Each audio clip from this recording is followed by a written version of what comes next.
So when Apple introduced the iPhone X back in 2017, it was the first time that Apple has crossed over into that $1,000 threshold for any other iPhones. At the time, it was definitely justified with the edge-to-edge display, Face ID, and all the new tech that came with that iPhone, but since 2017, even through tariffs, inflation, pandemics, supply chain issues, Apple has kept their main pro-level iPhone at that $999 price point, even down to the iPhone 16 Pro, which is pretty amazing, especially when competitors and everything else has been increasing in prices.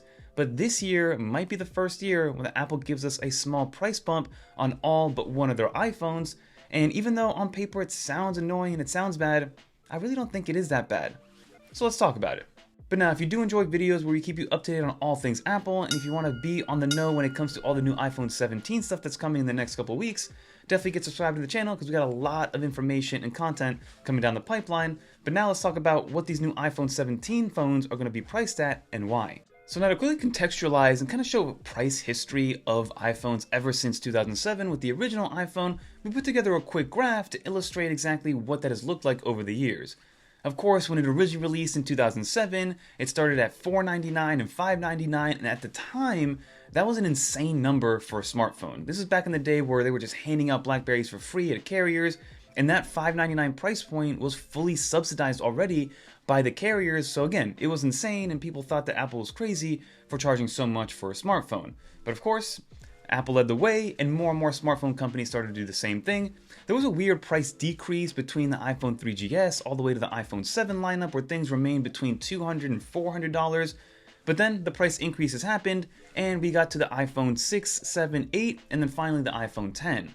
And like I mentioned, as you can see with this graph, that iPhone 10 price remained the same up until today, which is going to be the iPhone 16 Pro, still at that $999 price point.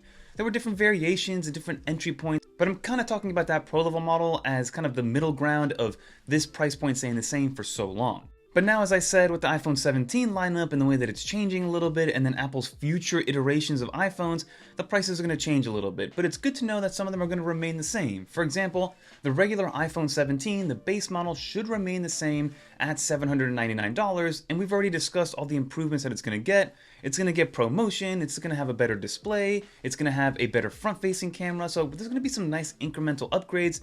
Of course, it's going to get the A19 chip built in there, so overall you are getting more for your money at that $799 price point. And it's also going to increase in screen size from 6.1 to 6.3. But then this is where things start to change up a little bit because we are no longer getting a Plus model iPhone, we will be getting the new iPhone 17 Air. This is going to be Apple's flex when it comes to material science. We've spoken about this in the past. It's going to be ultra slim at 5.5 millimeters. It's only going to have one camera. It's going to have some pro-level materials and some pro-level features, but it's also going to have some base-level materials and some base-level features as well, so it's going to be this weird kind of combination of both. But this is what we're going to see. Instead of $899, it should increase $50 to $949 for the iPhone 17 Air. So that's going to be the new model with a new $50 increase. Then you have the 17 Pro and Pro Max. Both of these iPhones should also increase by $50 to $1,050 and also $1,250. But what's nice to know here is that the regular Pro model, which is normally 128 gigs of base storage, will start with 256 of base storage. So honestly, in theory, if you really look about it, you're getting a brand new iPhone, a bunch of new improvements, new design, new look, new internals, and you're getting double the storage for a cheaper price technically if you compare it to the 16 Pro right now, which I believe is a $100 increase in price, so you're only really increasing $50 for a better overall product if you compare apples to apples. So Apple's always been great at this price ladder justification where you get something or you go in thinking you're going to buy probably the cheapest thing, and then little by little you start to see incremental increases in prices and you justify it to yourself. Instead of getting the cheaper one, you start to get the mid-tier one, and then instead of the mid-tier one, you justify it to yourself that you need the high-end one, and that's no different with these new iPhones. So of course, like I said, the $799 regular iPhone 17 model, great value, gives you everything that you need, but then for a little bit more, you can get the brand new iPhone 17 Air, which has never been seen before. It's a brand new model, it's something different, it's unique.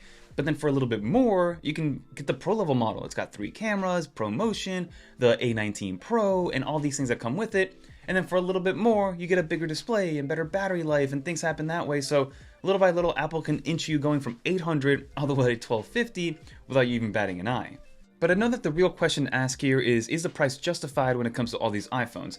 I think it is at this point. Again, competitors have been increasing prices year over year, and Apple's remained the same for about 7 to 8 years now at this point, and again, they continue to stay the same at that base level model iPhone.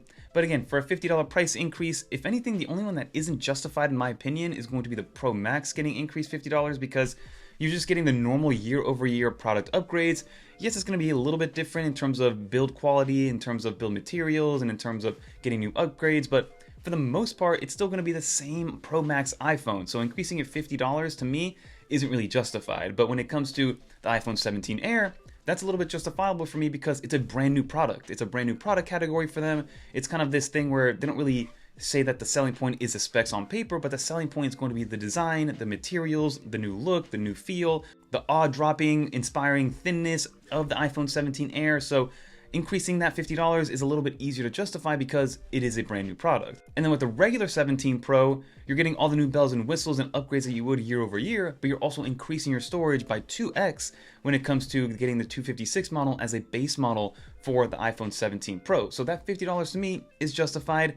17 Pro Max, it remains yet to be seen if it is justified in my eyes. But again, here in the US, these will all be heavily subsidized depending on which carrier you go with. If you go with any of the big four, like Verizon, AT&T, T-Mobile, you can go into one of those carriers, trade something in, put $0 down, pay per month, and then you won't actually think or see that actual price point. But if you're somebody that just buys it off the shelf directly from Apple, you will see it. And of course, the headlines are going to go crazy with Apple increasing their prices for the first time in years. But that's pretty much going to do for this video. I really just truly wanted to talk about the price points of these iPhones, what to expect, because again, these should be announced in the next 10 days or so on September 9th during Apple's awe-dropping event. So let me know in the comment down below what you think. Are these price increases justified? Are you planning on picking up one of these iPhones? Which iPhone are you holding on to that you're kind of yearning to get a new one? Do you upgrade every single year? Have you been upgrading less and less because these iPhones are so similar year over year? Again, if I wasn't making these videos, I would not be upgrading my iPhone year over year at this point. I'd probably wait 2, 3, 4 years. For example, my dad just upgraded from the 11 Pro Max to the 16 Pro Max, and he's finally seeing some sort of difference. But that'll do it for this video, everybody. If you made it to the end, leave a little dolphin in the comments down below so I know you made it to the end. And if you want to watch more videos like this one, like what to expect out of a brand new Apple Watch Ultra, click on one of these videos right here. Until next time, I'm Fernando. Peace, everyone.